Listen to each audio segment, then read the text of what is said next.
ustadznya rajin, tapi ustadznya tidak alim misalnya, akhirnya salah-salah menyampaikan, cara menerangkan keliru. Ini yang juga fatal. Para santri ila an musafahati aqd as-sabi wal asr subhi wal asri.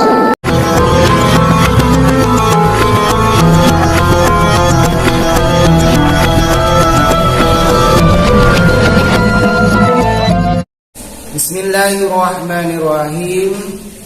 Faslun fil jiddi wal muwafabati wal himmati. Pasal ini akan menjelaskan tentang bersungguh-sungguh, wal muwafabati, dan tetap menetapi, tetap dalam belajar, continue, istiqomah, terus menerus belajar. Wal himmati, dan keinginan yang tinggi. Jadi thalabatul ilmi, orang-orang yang menuntut ilmu, harus punya kesemangatan dan keinginan yang tinggi. Tsumma la budda minal jiddi wal muwadhabati wal mulazamati li talibil ilmi.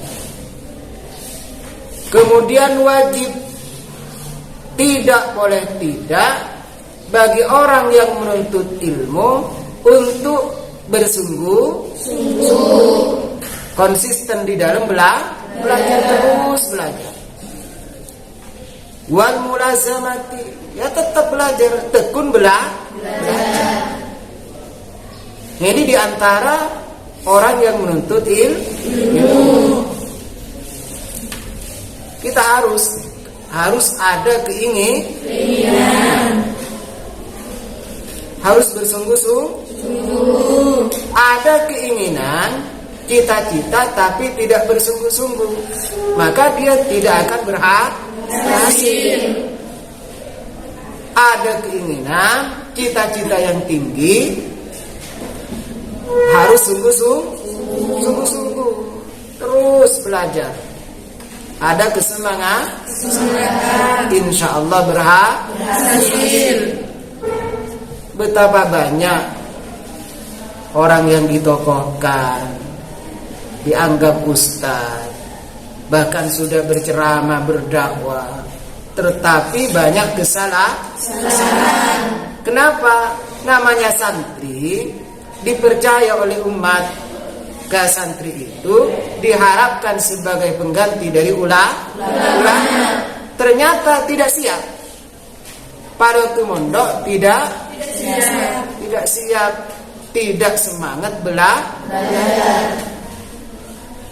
Jadi pondok itu kemanapun yang namanya ilmu, pondok itu tempatnya ilmu. Namanya ilmu, kemanapun itu sama. Ya ilmu sorof, ya ilmu nahwu, ya sama. Misalnya anil musafahati. An huruf apa? Huruf jar. Huruf jar. Al huruf jar. Kemana-mana ya tetap huruf jar. Walaupun mondok kemana saja, keluar negeri pun tetap huruf jar. Maka harus dibaca jar. Harus anil musafahati. Atau ketika ada al, maka ketika ada al tidak boleh tanwin. Berarti anil musafahatin. Tidak boleh anil musafahatin. Kalau dibaca anil musafahatin, benar atau tidak? Tidak. Sah? Ini tergantung bagaimana kita semangatnya pada waktu belajar. Misalnya Aqibah, ada yang baca Uqbah, ada yang baca Aqbah. Itu semuanya keliru. Kenapa? Karena pada waktu belajar tidak semangat atau tidak mengerti ilmu alam. Kalau ilmu alat sudah tidak mengerti, maka di situ sulit untuk memahami sebuah kalimat. Sulit untuk paham susunan kalimat.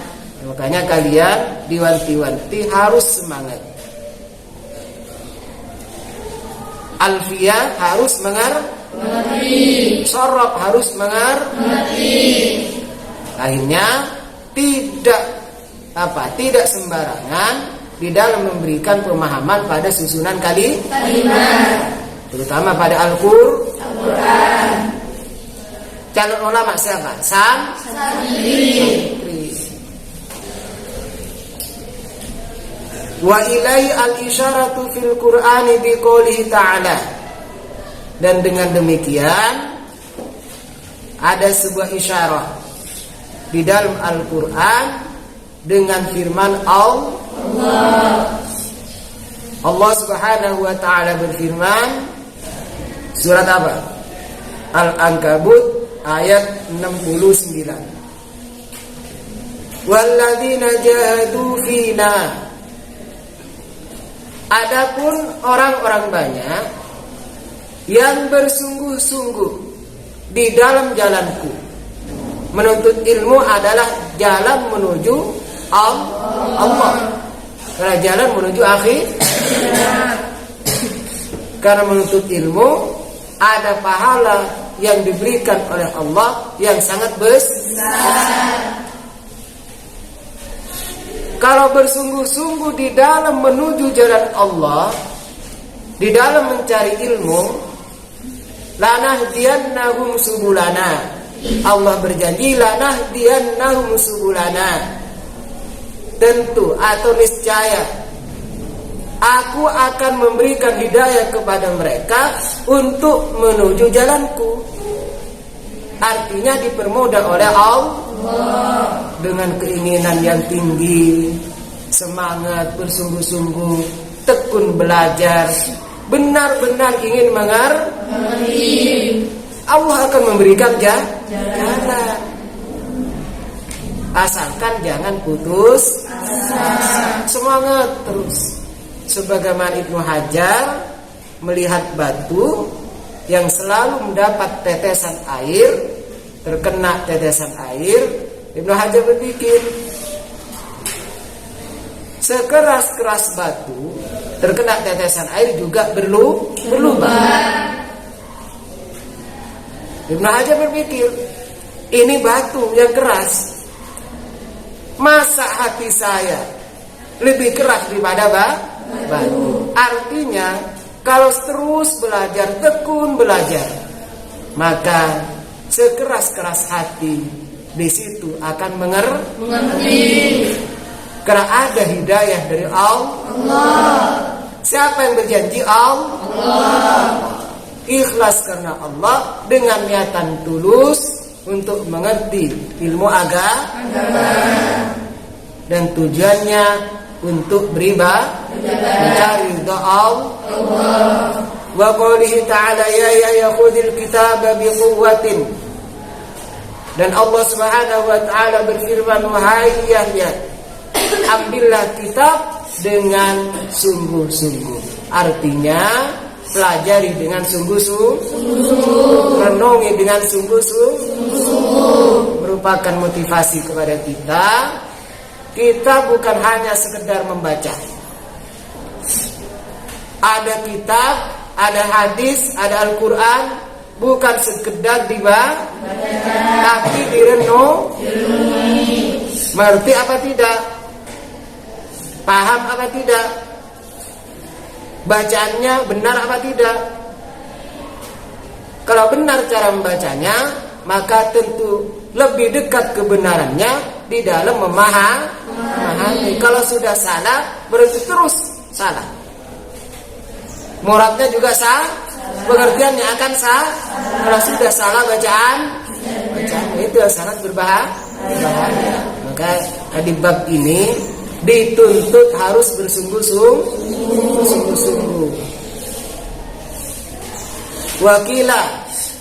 Waqila man qalaba syai'an wajada. Dikatakan oleh sebagian ulama, barang siapa mencari sesuatu, termasuk mencari ilmu, wajadda, dan bersungguh-sungguh.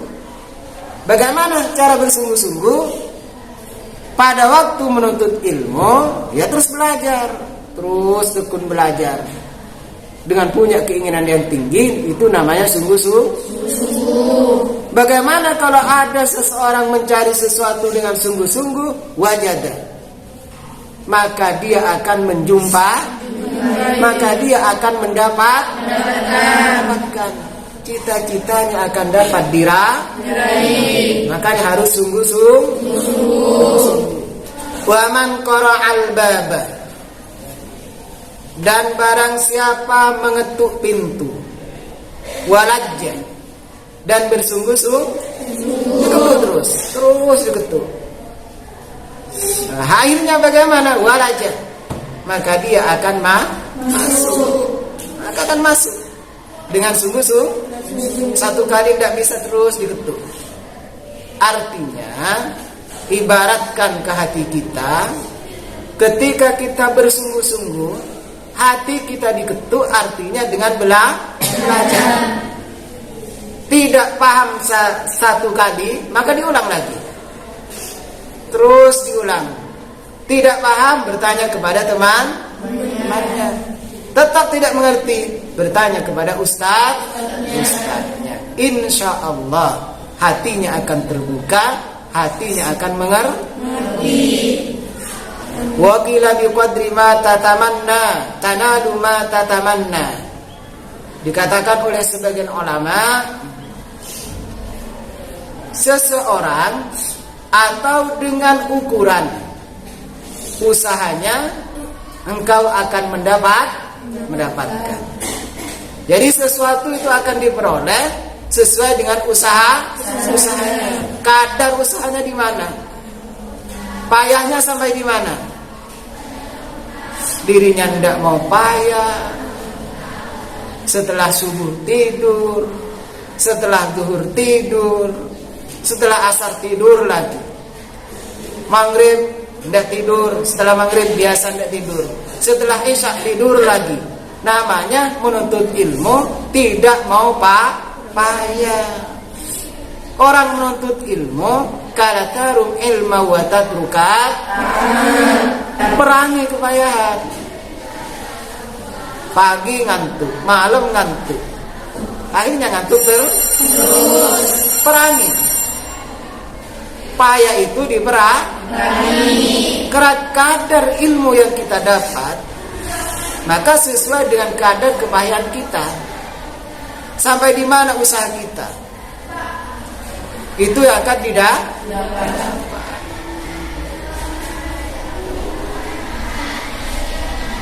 Nyawakun usaha. Ketimun monitoring ulah terjelek, ya usaha nak orang. Usaha nak kok. Cara mengajarnya saya sama, tidak ada berbeda. Cuma tergantung di mana keinginan santri dan di mana kemampuan santri. Ada keinginan sungguh-sungguh, ya bagus. Tergantung Allah yang membuka hati. Nabok-nabocung, ada keinginan bersungguh-sungguh, ternyata masih tetap tidak mengerti, itu urusan Allah. Yang penting kita wajib bersungguh-sungguh. Tapi suatu saat nanti hati kita akan dibuka oleh Allah kalau ada keinginan. Wa qila bi qadri ma tamanna. Kemarin ya. Qila yahtaju fit ta'allumi wat tafaqquh ila jiddi salasati. Dikatakan oleh sebagian ulama, seorang thalibul ilmi, orang yang menuntut ilmu, santri termasuk kalian, membutuhkan tiga perkara. Orang yang belajar, orang yang ingin mengerti fikih membutuhkan tiga. Kalau yang 3 perkara tidak terpenuhi, tidak akan meraih cita-cita. Yang pertama, al-muta'allimi. Harus ada santri, orang yang belajar.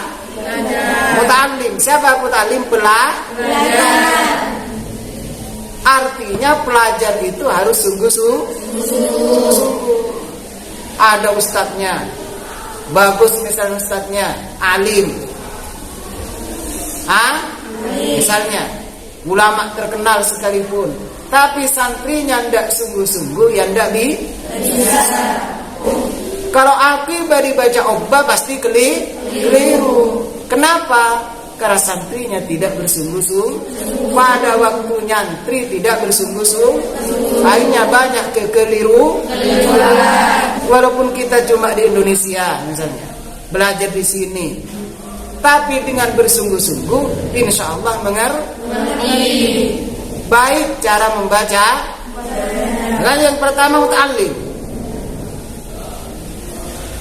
butuh 3 komponen. Yang pertama muta'allim, harus belajar, harus sungguh-sungguh, ada keinginan.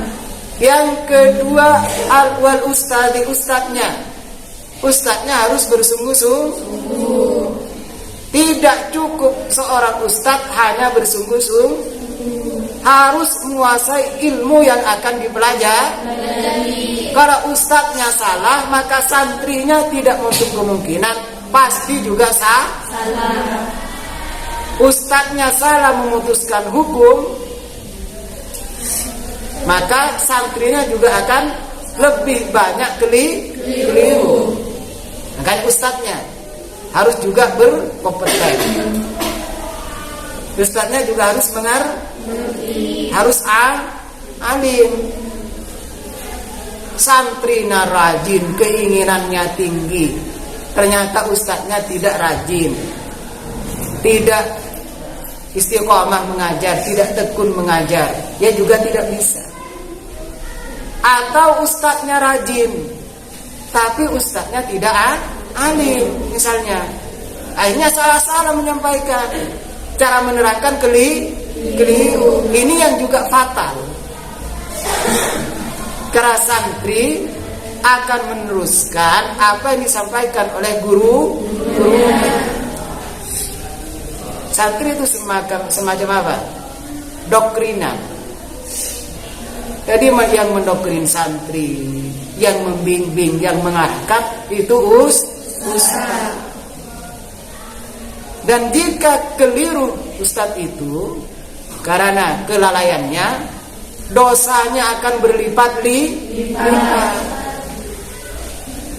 Dia kurang kemampuan kurang, ternyata tidak siap, tidak mutola'ah sebelumnya, tidak belajar. Awas, hati-hati. Jadi guru, jadi ustaz, pengajar juga hati-hati, karena diikuti oleh orang banyak, diikuti oleh para santrinya. Dilaknat oleh Allah, dilaknat oleh para malaikat, dilaknat oleh semua manusia. Ketika banyak kesalahan, ketika tidak mengerti, tetap mengajar, itu bahaya. Yang ketiga wal abi, butuh orang tua.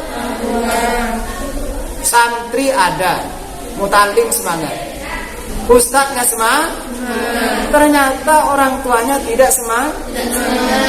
Bahkan 1 tahun tidak kenal sama ustadznya. Jadi ketiga-tiganya harus semangat. Ketiga-tiganya untuk mendapatkan ilmu yang bermanfaat barokah, untuk mengerti ilmu harus 3 komponen, itu harus semangat. Pertama siapa? Santri atau muta'allim. Kedua ustaz. Ketiga abi, bapak, artinya orang tua. Terkadang memang karena tidak ada ayah, terkadang putus sekolah. Terkadang maka di sini disebut abi. Sebenarnya kedua orang tua. Kadang tidak ada ayahnya, tapi ada ibunya yang kuat, yang mampu ya tetap dilanjut